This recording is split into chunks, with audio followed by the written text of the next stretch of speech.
مصر کے اندر حضرت موسیٰ علیہ السلام نے ایک کبتی کو تھپڑ مار دیا تھا۔ قرآن مجید کے دامن میں یہ واقعہ موجود ہے۔ تو آپ کی جلالت اور آپ کے زور کی تاب نہ لاتے ہوئے وہ وہیں ڈھیر ہو گیا اور اس کی موت واقع ہو گئی۔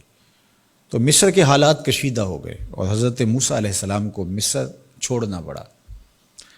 تو وہ شہر مدین کی جانب جا رہے تھے کہ راستے کے اندر ایک کنواں تھا، وہاں کچھ لوگ اپنے جانوروں کو پانی پلا رہے تھے۔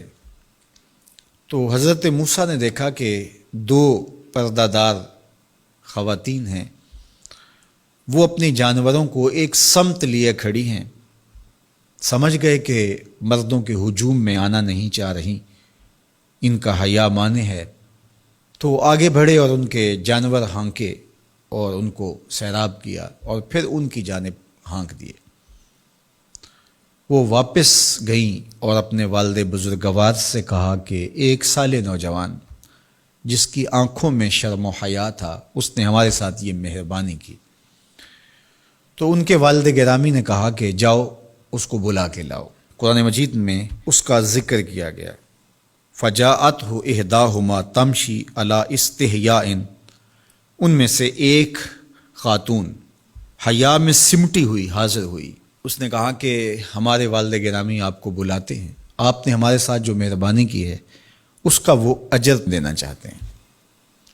تو حضرت موسیٰ علیہ السلام ان کے ساتھ چلے گئے، اور جب گئے تو یہ گھر تھا حضرت شعیب علیہ السلام کا، اور یہ صاحبزادیاں حضرت شعیب علیہ السلام کی تھیں۔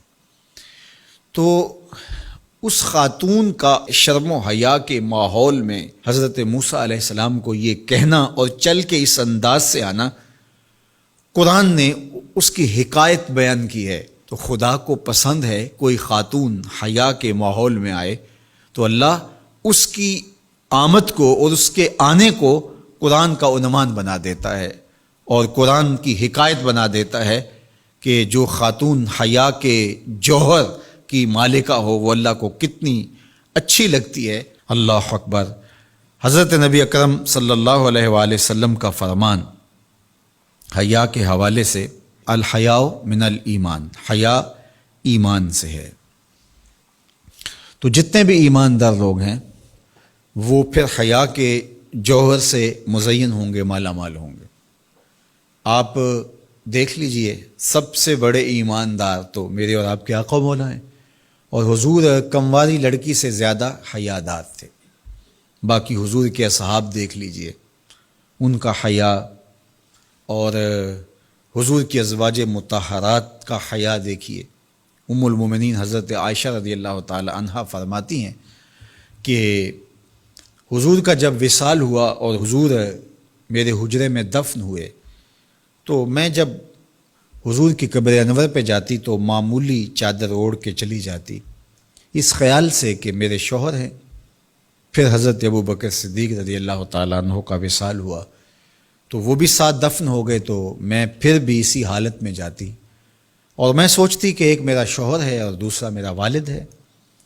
کہا پھر حضرت عمر رضی اللہ تعالیٰ عنہ کا انتقال ہوا اور وہ بھی ساتھ مدفون ہوئے۔ تو حضرت ام المومنین فرماتی ہیں کہ اب جب میں جاتی تو میرا جانے کا انداز مختلف تھا۔ فواللہ ما دخلت الا وانا مشدودۃ علی ثیابی حیاء من عمر۔ کہا اب جب بھی میں جاتی تو خوب اوڑھنی اوڑھ کے اور چادر لے کے جاتی، مجھے عمر سے حیا آتی۔ یہ ام المومنین کا انداز زندگی ہے۔ مخدرات اسلام کو اس سے سیکھنا چاہیے۔ جو قبر میں دفن ہیں ان سے بھی یہ حیا کریں، جو مومنوں کی ماں بھی لگتی ہیں۔ اور آج یہ دلائل دیے جائیں کہ پردہ تو جناب دل کا ہوتا ہے، چہرے کا پردہ تو نہیں ہے۔ باقی کسی کو اپنی آنکھ میں شرم پیدا کرنی چاہیے۔ عورت کو کیا ضرورت ہے کہ وہ اپنے آپ کو ڈھانپ کے رکھے؟ اب ام المومنین کا عمل یہ ہے کہ فرماتی ہیں کہ میں اپنے آپ کو خوب سمیٹ کے جاتی حیاء من عمر۔ عمر قبر میں ہیں لیکن ام المومنین فرماتی ہیں مجھے پھر بھی حیا آتی۔ اور حضرت سیدہ طیبہ طاہرہ حضرت فاطمہ زہرا رضی اللہ تعالی عنہا نے کہا کہ عورت کے لیے بہترین پردہ یہ ہے کہ اس کو کوئی غیر مرد نہ دیکھے اور وہ غیر مرد کو نہ دیکھے۔